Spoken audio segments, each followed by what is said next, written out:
Do you remember when Joe Biden was at the Council on Foreign Relations and bragged that he got the top prosecutor in Ukraine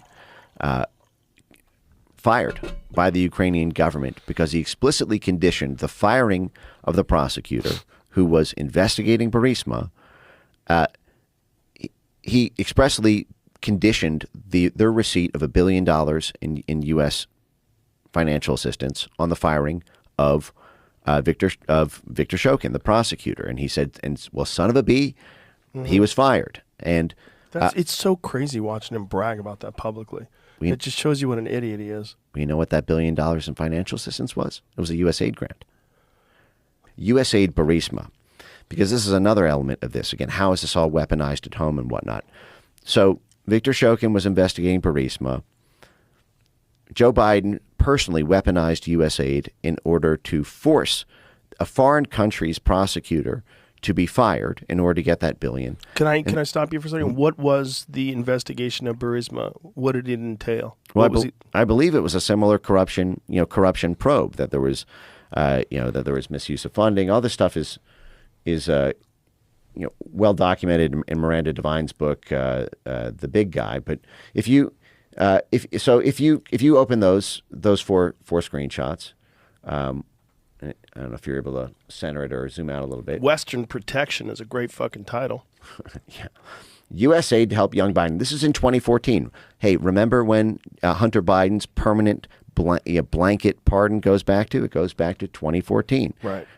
And so this directs USAID to guarantee loans. So it's loan guarantees for every phase of development of oil and gas in Ukraine, Moldova, and Georgia. Now, if you go to the next screenshot in this, this is from this is a FOIA'd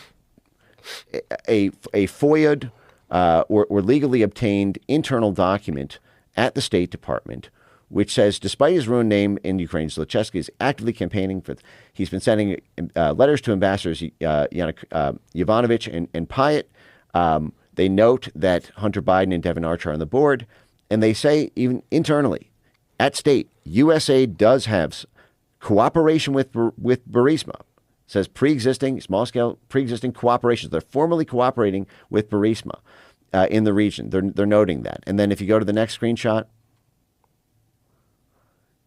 now this again is State Department email traffic that's been unearthed. Okay, so they're talking about doing co-branding with USAID and Burisma and the public-private partnership around USAID and Burisma.